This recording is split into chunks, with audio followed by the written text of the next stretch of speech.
Olá, povo amado do Senhor, paz e graça a todos. Quem vos fala, pastor Marcos Lima. Estamos aqui na meditação da palavra do Senhor, estudando. Eu senti de Deus passar por aqui para trazer alguns esclarecimentos na vida de muitas pessoas que estão tendo dificuldade nos seus ministérios para se desenvolver. E eu quero trazer aqui em Mateus capítulo 10, que fala-se sobre a escolha dos 12 apóstolos. Quando Jesus, aqui no versículo 1, tendo chamado os seus discípulos, presta atenção, deu-lhes Jesus ordem, ou seja, autoridade sobre espíritos imundos, para o expulsar, para curar toda sorte de doença. Parênteses, doença e enfermidade. Qual é a diferença de doença para enfermidade? A doença significa física, é aquele tipo de doença que pela natureza eu adquiri, então é doença. Isso significa também enfermidade, são moléculas do diabo, são doenças que o diabo põe na pessoa, então isso significa enfermidade. Vamos lá. 2. Ora, os nomes dos 12 apóstolos, você já conhece.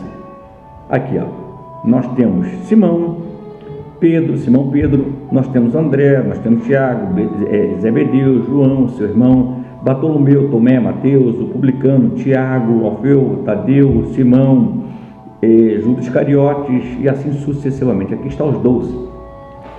Uma certa feita, para quem não sabe, o pastor Marcos psicólogo, e uma certa feita eu estava fazendo um estudo acerca da vida de cada discípulo. E quando eu comecei então a entender a vida de cada discípulo, eu fiquei literalmente escabriado. E eu lembrei de uma certa feita quando um amigo virou para mim e disse assim: Marcos, me responda uma coisa, por que a igreja é cheia de ex? É ex-traficante, é ex-drogado, é ex-lésbica, é ex-homossexual, é ex-isso, é ex-aquilo, e agora entraram para a igreja e querem ser mais santos do que os outros. Naquele momento eu parei, respirei, e na mesma hora o Senhor me deu a resposta. Mas antes de eu responder a você agora essa resposta, eu quero dizer para você que a vida de cada discípulo no qual eu externei para vocês aqui, não foram santos não. Sabe por quê? Hoje em dia as pessoas procuram muito a perfeição na vida do irmão. O irmão tem que ser santo. O irmão não pode praticar nenhum delito, porque se ele praticar, ele não presta. O ministério de Jesus não foi do lado de pessoas corretas, justas. Ele andou do lado de pessoas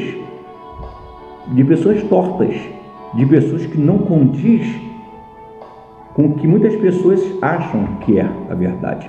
Começamos agora por Pedro. Quem foi Pedro? Pedro foi um cara literalmente impulsivo, foi um camarada literalmente explosivo, espoletado, desequilibrado. Foi quem Jesus chamou. Quem foi André? Foi o homem da discórdia, é o homem que levava e trazia, era o homem que tinha inveja, entende? Quem foi Tiago? Formador de opiniões, presta atenção. Quem foi João? Centrado nos seus interesses, só pensava em si. Quem foi Filipe? Filipe era aquele homem que ficava em cima do muro, indeciso, não tinha decisão. Quem foi Bartolomeu? Desinteressado e vulnerável. Olha quem foi que Jesus chamou, hein? Quem foi Tomé? Sempre com suas incredulidades, sempre foi incrédulo, sempre acreditou naquilo que via. Quem foi Mateus, o publicano? Olha, esse camarada, ele tinha empenho só para os seus interesses. Era outra também, como de fato Tiago. Quem foi Judas? Ambicioso. Judas Iscariotes sempre foi um camarada muito ambicioso. Mas por que Jesus escolheu esse camarada? E nós podemos ver que são pessoas fora de realidade, fora do princípio daquilo que muitas das vezes nós pensamos que tem que ser. São pessoas que não falam a língua da santidade, da retidão. Foram um cara literalmente ao verso. Mas Jesus, quando escolheu, ele sabia o seu trabalho. Sabe qual era o trabalho dele? Lapidar. Aonde agora eu venho responder aonde eu comecei. Porque a igreja aceita drogados, é cheio de ex isso, ex aquilo, ex isso, é ex fofoqueiro, é ex isso aqui, ex aquilo. Porque a igreja, Jesus, a especialidade de Jesus é escolher lixo. Que isso, pastor? A especialidade de Jesus é escolher lixo. Por quê? Porque ele é o rei da reciclagem. Ele escolhe o lixo, recicla e faz luxo. Mas quando ele chamou, ele sabia assim, eu sei como tratá-los, eu vou lapidá-los, eu vou tratá-los e vou fazer um luxo diante da minha presença, desses camaradas. Você pode ver que quando Jesus chama, ele chama para a sua presença. Mesmo sem conhecer Jesus, eles começam a acompanhar Jesus. Quando as pessoas estão dentro da igreja hoje, vai nos cultos, faz campanha, sai de campanha, dá glória, dá pirueta, mas não conhece Jesus. Sabe por quê? Nós temos aqui um exemplo no capítulo 14, versículo 25, quando Jesus, antes, ele vai fazer a multiplicação no mar da Galileia, e quando ele faz a sua multiplicação, a primeira coisa que ele faz, ele barra os discípulos e fala para que os discípulos voltassem ao barco e lá e hospedasse. Só que os discípulos voltaram para o barco, mas já era noite, então o barco tomou o seu rumo.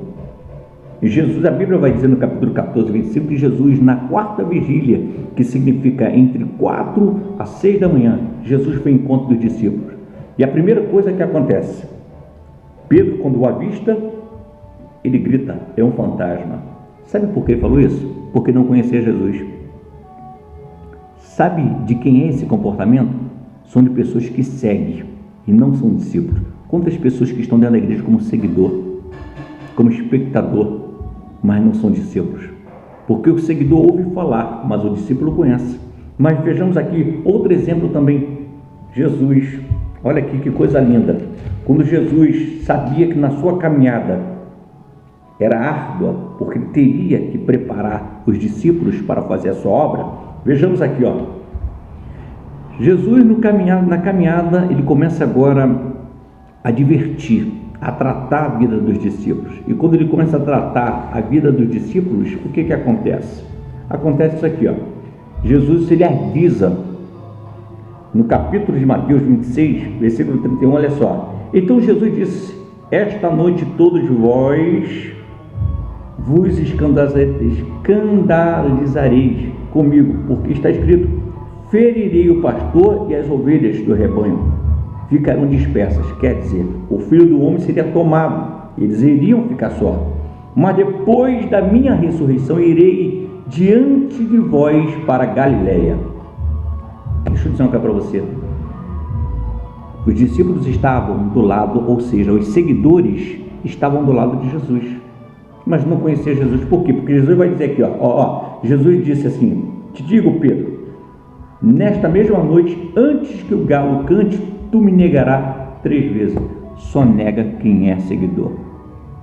Por quê, pastor? Porque existe seguidor, existe discípulo. Seguidor é aquele que gosta do oba-oba, é aquele que não tem compromisso, é aquele que gosta de movimento, é aquele que gosta de estar envolvido, ele gosta de ser o centro das atenções, ele gosta de ser anunciado, ele gosta que fale o nome dele, entende?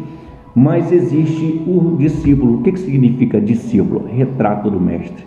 É ser diferente, é fazer a diferença. Mas a diferença que a Bíblia fala não é você se apresentar, é ele que te apresenta, porque a glória é dele, não é sua. Pois bem, então se cumpre mais uma vez a profecia. Pedro nega Jesus. Jesus agora é levado. Quando Jesus foi tomado entre os romanos, Jesus é levado à cruz. E aonde é que estavam os discípulos? Aonde? Na casa de Caifás. Eles negaram Jesus, todos negaram, porque se fossem discípulos, eles morreriam amor por amor a Cristo. Eles se esconderam, porque eram seguidores. Seguidor, ele é traidor. O seguidor, ele não é vulnerável. O seguidor, ele é inconstante. Mas Jesus agora, ele é levado à cruz. E quando Jesus é levado à cruz, agora presta atenção que quando Jesus é levado à cruz, ele faz uma promessa: eu vou até vocês, eu vou voltar até vocês. E o que acontece?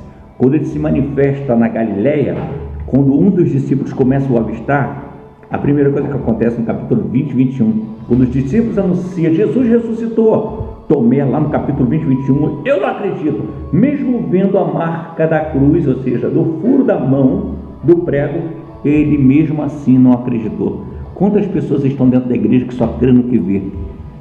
Mesmo crendo, eles não acreditam no que Deus está fazendo no meio dele e no meio dela.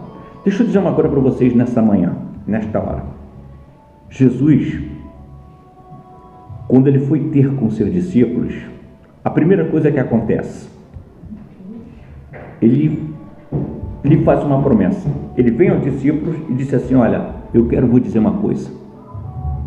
Eu tenho obra na vida de vocês, mas para que a minha obra venha a ser completa na vida de vocês, vocês precisam, Lucas capítulo 24, 49, vão, porque eis que envio sobre vós uma promessa, que é o meu Espírito.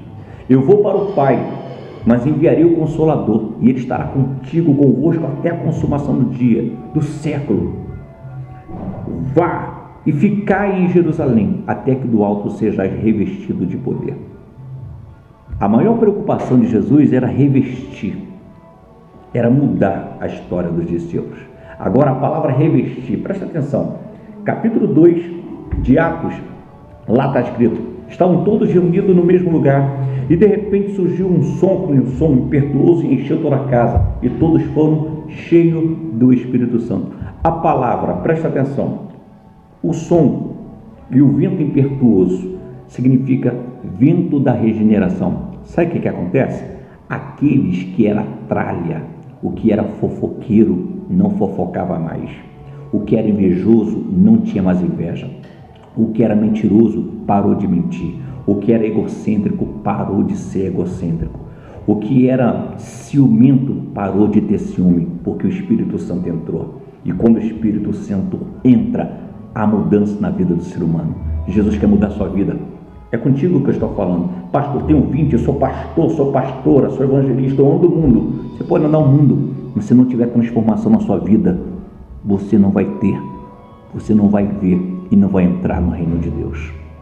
Tem que ter transformação. Você pode ver que quando o Espírito Santo ele se manifestou, o que acontece? O que aconteceu? Houve mudança. Quem foi Pedro?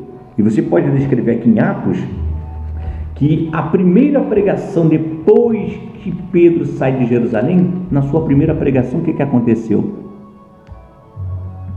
Quase 3.000 vidas se entregaram a Jesus.